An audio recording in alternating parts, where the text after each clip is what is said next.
Bonjour, nous allons donc aujourd'hui étudier le 13e chapitre du Tanya. Dans le chapitre précédent, Rabbi Shneur Zalman a décrit la dimension spirituelle du Beidoni. Du fait de son âme animale, il peut parfois éprouver de mauvais désirs en son cœur, mais son âme divine ne permet pas à ces désirs de se traduire ni en pensée, ni en parole, ni en action. Au contraire, ces trois vêtements sont sous la domination exclusive de l'âme divine. Le Beinoni ne les emploie donc que pour les pensées, paroles et actions liées à la Torah et au commandement divin. Perek Yud Aleph, Yud Gimel, pardon. ובזה יובן לשון מאמר רבותינו ז"ל בבינוני זה וזה שופטן.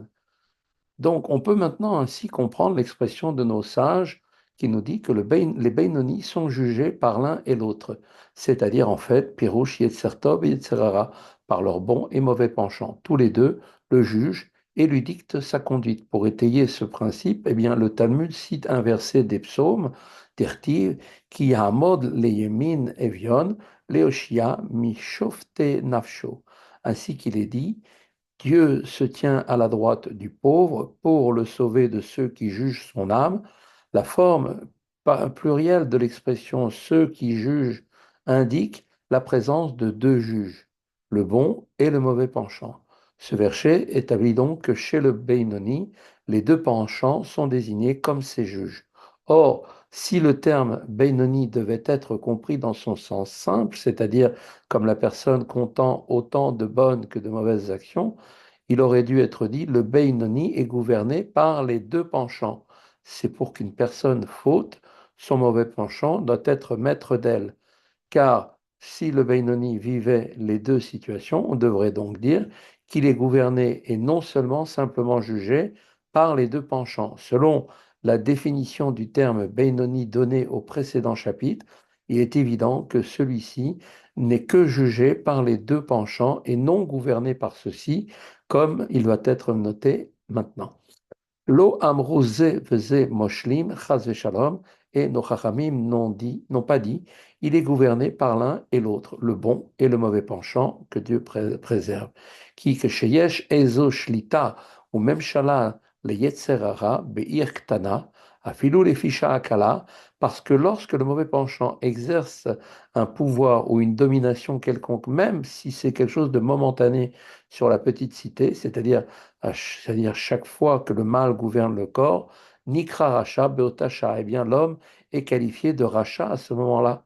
Et là, Yetzerara Enorak Alderer Machal, Kemo Shofet Vedayan Aomer Daato Bemishpat.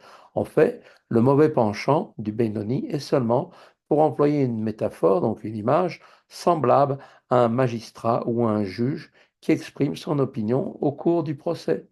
ואף על כן, יכול להיות שלא יהיה פסק הלכה כך למעשה, מפני שיש עוד שופט ודיין החולק עליו. Néanmoins, il se peut que le jugement final ne soit pas tel, donc ne suive pas son opinion, parce qu'un autre magistrat ou juge n'est pas de son avis.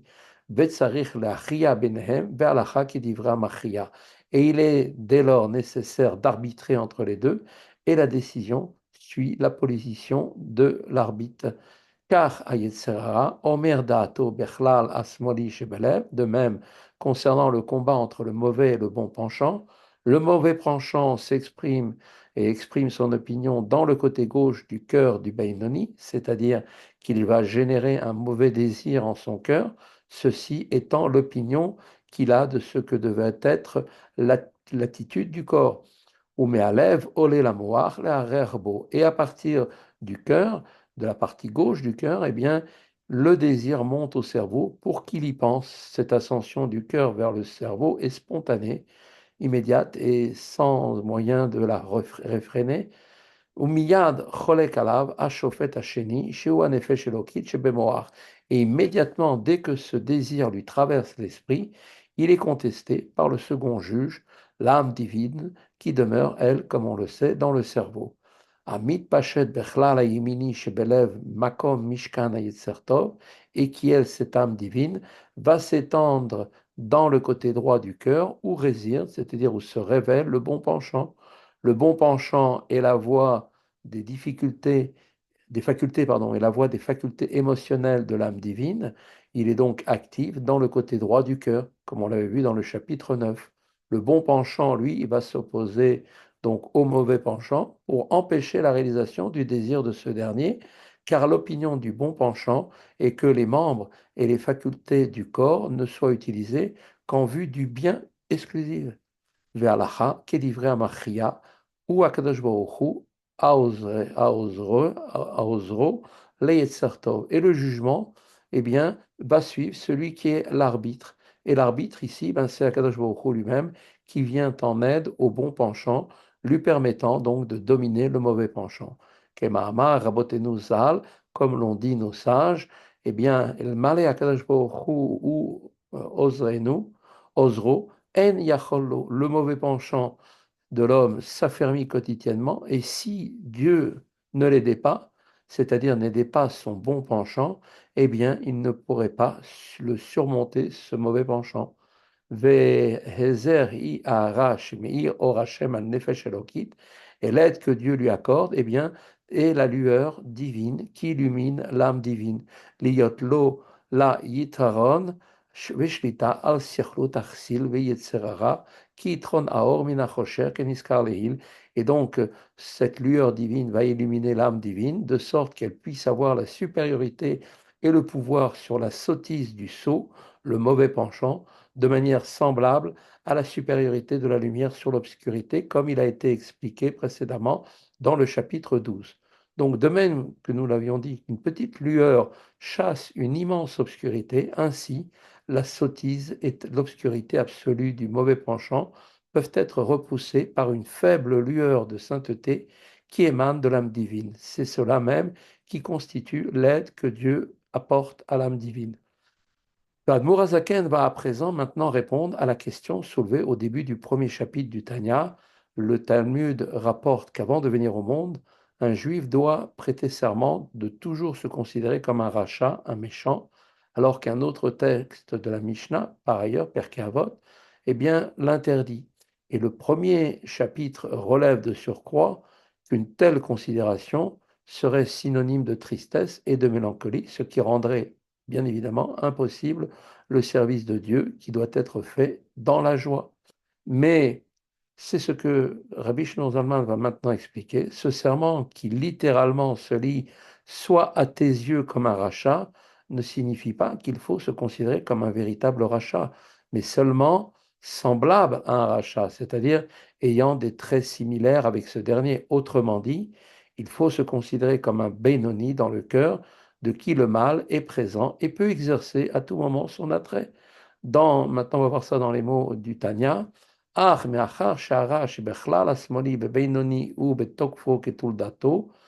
Et donc, toutefois, étant donné que le mal dans le côté gauche du cœur du Bénénou est dans sa vigueur originelle, les ta'avot, donc ta'avot, les chol ta'anugi olamazé, désirant cette âme animale, donc tous les plaisirs de ce monde, lo nidbatel bemiut legabe atov, velo nidre mimkomo klal.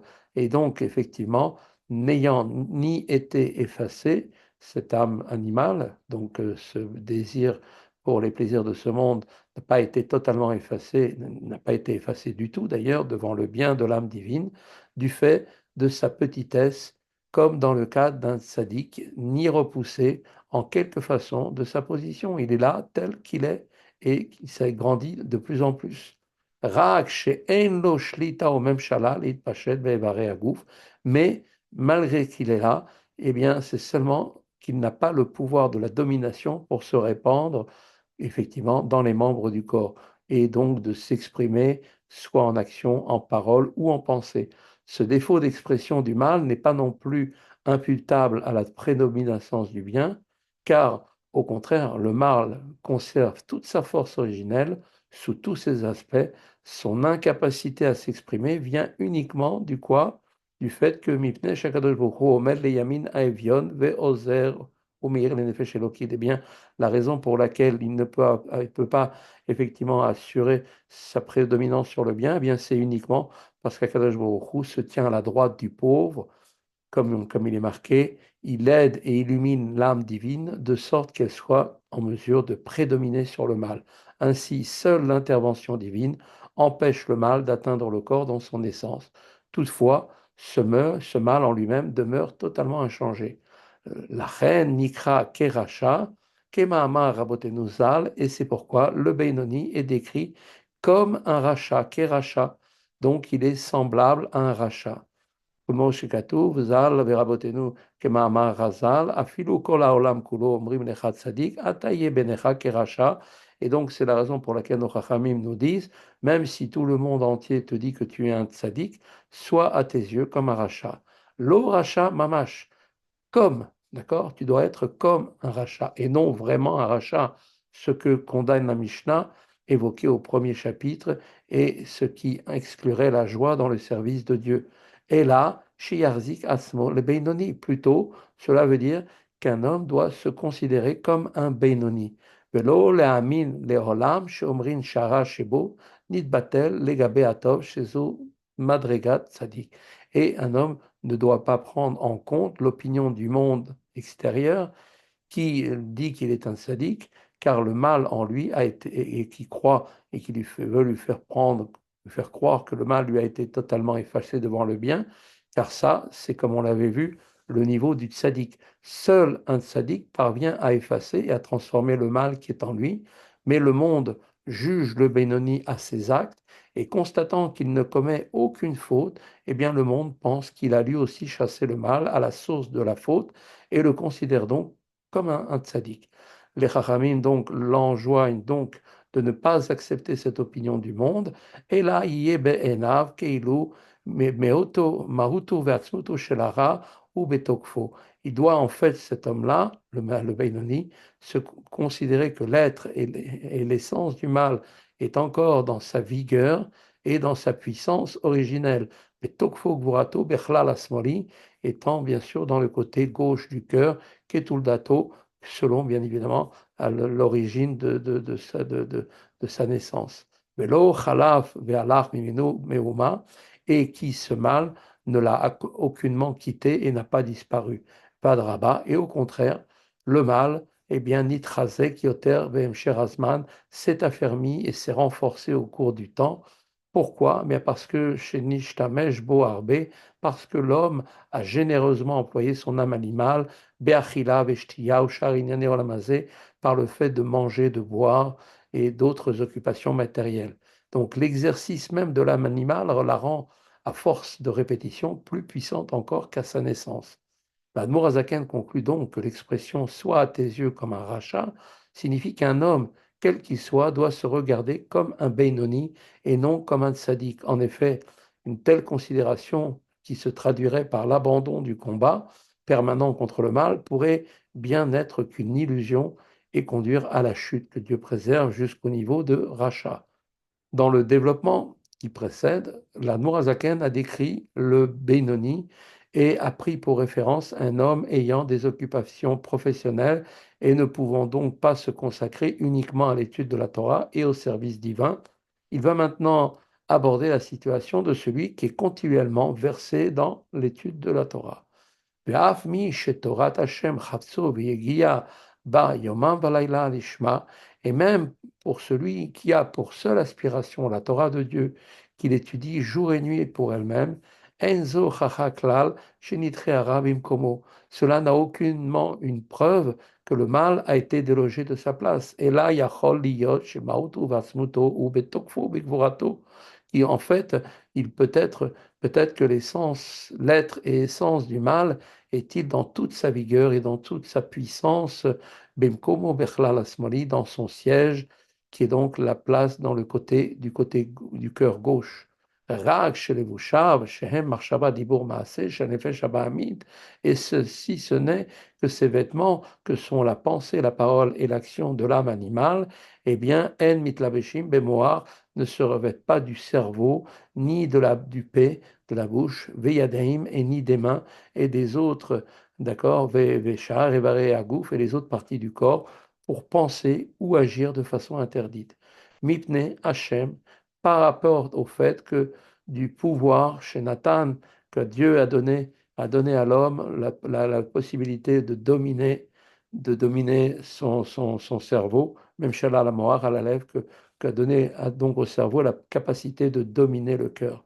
La reine nefesh elokit shebemoach moshelet be'ir ktana evare aguf kulam. Et c'est pour cette raison que l'âme divine qui est située dans le cerveau, eh bien, gouverne la petite cité, c'est-à-dire tous les membres du corps, Shayou, Levush ou Merkava, faisant d'eux donc un vêtement et un char, c'est-à-dire un moyen d'expression, un vêtement totalement subordonné à son utilisateur, tel un char à son conducteur.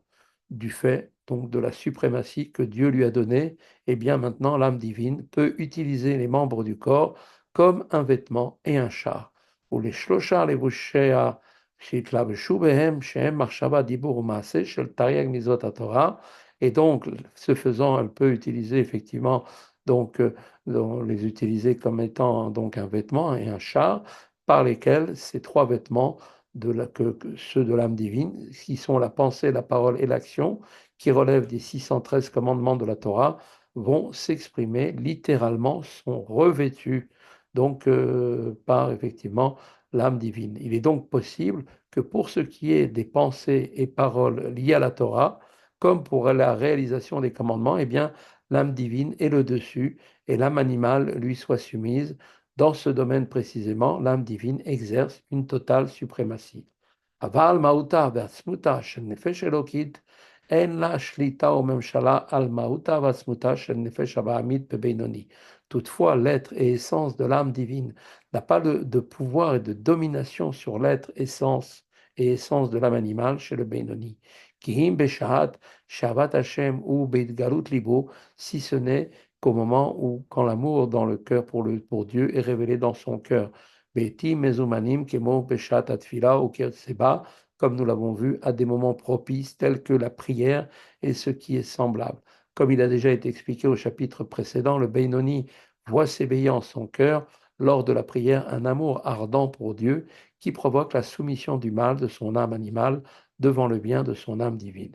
Ve'av gamzot apaham, et même alors, lorsqu'à ce moment, l'âme divine prend le dessus sur l'âme animale, enorak shlitao memshala levad.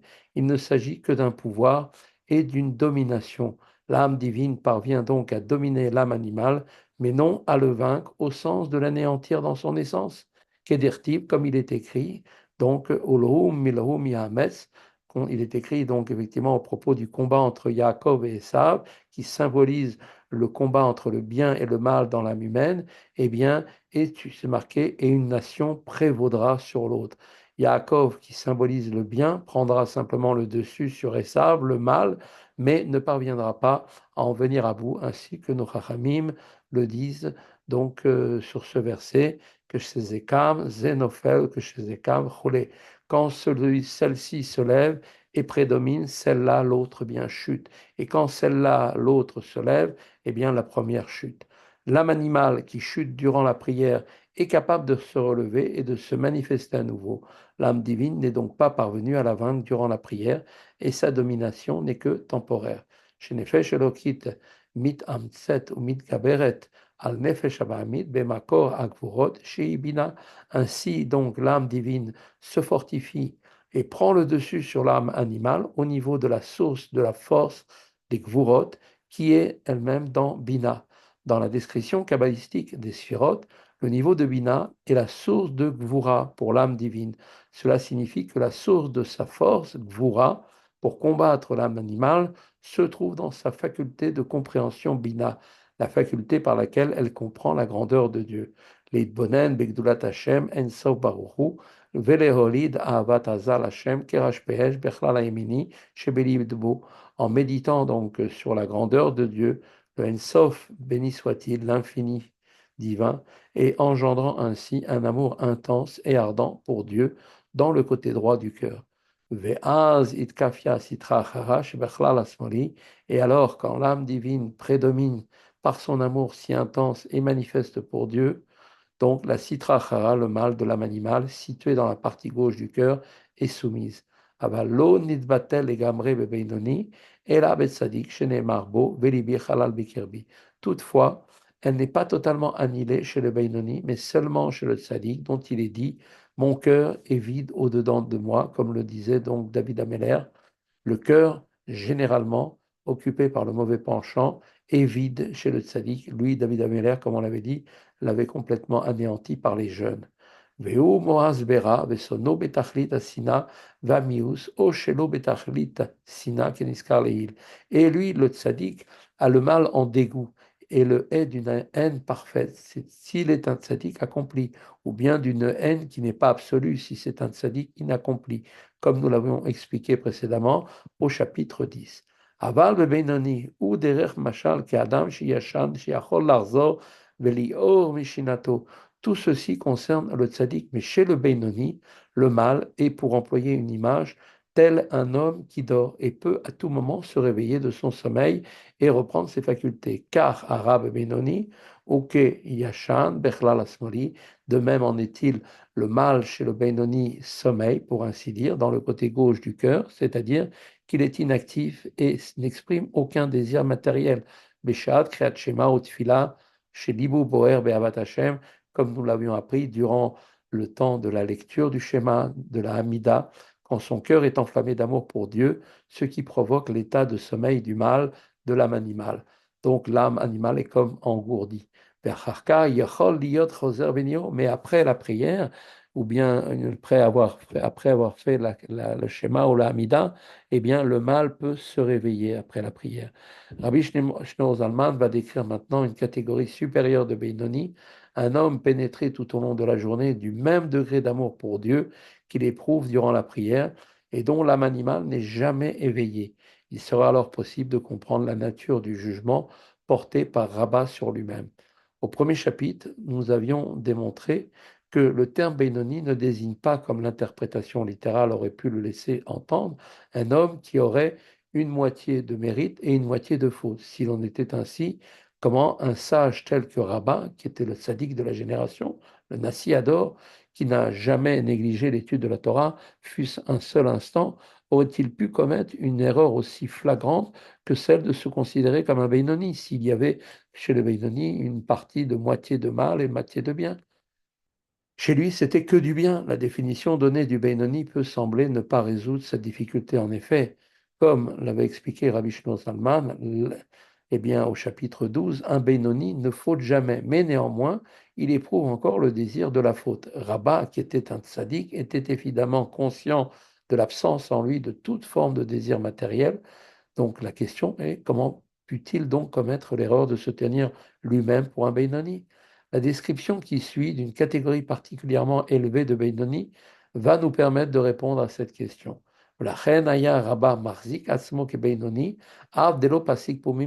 C'est pourquoi Rabat se considérait comme un Benoni, bien que sa bouche n'ait jamais cessé d'étudier, et que et que son seul désir était donc l'étude de la Torah de Dieu jour et nuit avec une passion, un désir et une soif. Benefesh shokeka Hashem et une âme languissante après Dieu, Be'ava Rabba Kebeshat Kriyat Shema Utfila, qui était chez lui dans un amour immense, comme au moment de la lecture du Shema et de la Hamida. Le cœur du Benoni, comme nous l'avons appris durant la prière, ressent un tel amour pour Dieu qu'il ne peut alors avoir aucun mauvais désir en son cœur. Toutefois, Rabat éprouvait ce sentiment d'amour en permanence, et non seulement durant la prière. Aussi, il ne concevait effectivement pas le moindre désir matériel. Benidme be'enav ke Benoni amitpalel kol hayom. Et dès lors, il pouvait lui-même se considérer comme un Benoni, car il se voyait comme un Benoni qui prie toute la journée, c'est-à-dire un Benoni qui garde tout au long de la journée le niveau d'élévation atteint pendant la prière de ce grand amour. Que Mahamar Rabotenu Zal, et comme l'ont dit nos sages, Alvaï, chez Palel Adam Kolayom Kulu, si seulement un homme pouvait prier toute la journée. Un Benoni d'un tel niveau éprouve un sentiment d'amour pour Dieu permanent, par conséquent, son désir pour le mal ne s'exprime pas ainsi. Eh bien, l'absence d'attrait pour le mal ne signifiait en rien pour Rabat qu'il était un tzaddik. Il se regardait donc comme un Benoni qui prie toute la journée. Il s'ensuit que même durant la prière, quand le Benoni triomphe en éveillant son amour pour Dieu et en soumettant le mal de son âme animale, eh bien l'âme divine ne fait que prendre le dessus sur l'âme animale sans le vaincre. Aussi, cet état peut-il cesser après la prière? De ce fait, le service spirituel du Benoni n'est pas considéré comme authentique par rapport au niveau du tzaddik, car l'idée de vérité, comme nous le savons, implique une continuité et une consistance. C'est d'ailleurs pour cette raison que le mot vérité s'écrit émet. C'est le aleph, le même et le tav, c'est-à-dire c'est les lettres, la première, celle exactement du milieu et celle de la fin, pour expliquer que la vérité, c'est quelque chose qui est parfaitement continu. Il n'y a jamais d'arrêt. Rabbi Shneur Zalman va maintenant nous expliquer que l'amour pour Dieu du Beinoni, à l'échelle du niveau de, comme nous l'avons vu, qui est le sien, peut néanmoins être considéré comme une forme authentique de service de Dieu. והנה מידת האהבה זו, האמורה בבינוני בשעת התפילה על ידי התגברות נפש האלוקית וכו'. Or, cette forme d'amour dont il était question, qui est donc éprouvée par le Beinoni au moment de la prière en vertu de la prédominance temporaire de l'âme divine sur l'âme animale, eh bien, iné legabe madrigat tzadikim ovde Hashem, eh bien, n'est pas qualifié de service authentique comparé effectivement émettre la mito et ne peut pas être comparé effectivement comme étant le même niveau que des tzadikim qui servent Dieu avec la plus parfaite vérité, littéralement avec la véritable vérité, émettre la mito, d'accord? Mais parce que cette forme d'amour, eh bien, elle passe et disparaît après la prière. Urtiv sfat emet tikon lahad ve'ad argia lashon sheker.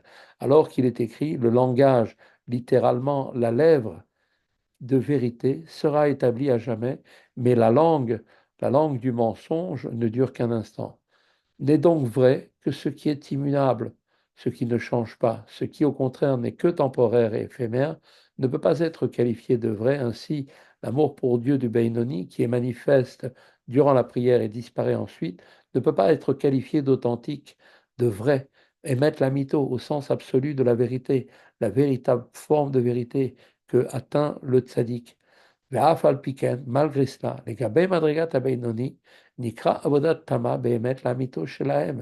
Néanmoins, par rapport au niveau de Beinonim, elle, cette forme d'amour est considérée comme un service parfait par rapport à leur degré de vérité.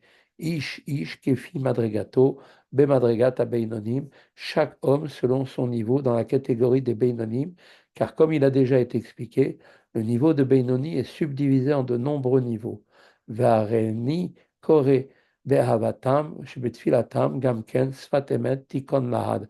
Et comme il est dit, je qualifie également l'amour qu'il éprouve seulement durant la prière de langage de vérité qui sera établi à jamais. C'est-à-dire que leur amour est, dans un certain sens, véritablement et permanent, et bien qu'il ne soit révélé que durant la prière. Oil, puisque ce sentiment d'amour peut être qualifié de vrai, בכוח נפשם אלוקית לחזור לעורר בחינת אהבה זו לעולם, parce que leur âme divine a toujours la capacité de réveiller cet amour que quand elle prend la force durant Beshat Atfila, au moment de la prière, jour après jour. Al yede achanat haroya lekol nefesh kefi orka ou madregata, par le moyen d'une préparation spirituelle appropriée à la qualité et au niveau de chaque âme. Plus l'âme est élevée, moins la préparation est nécessaire pour éveiller son amour pour Dieu est importante. Néanmoins, chaque âme est à même d'éveiller ce sentiment d'amour pour Dieu durant la prière. Ainsi, l'amour pour Dieu du Benoni est constant puisqu'il se trouve soit dans un état actif et manifeste durant la prière, soit dans un état potentiel pouvant être révélé à tout moment de la journée, car comme il a déjà été expliqué, chaque Benoni est en mesure d'atteindre le niveau de celui qui prie toute la journée. Maintenant, il reste encore une difficulté qui est que comment est-il possible que le même niveau de service divin soit considéré comme vrai et sincère par rapport au Benoni alors qu'il ne l'est pas pour le tzaddik?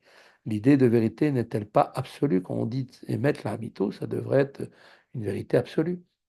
L'explication maintenant qui va suivre et que la vérité, eh bien, c'est l'expression de l'essence d'un certain niveau. Chaque niveau a donc sa vérité.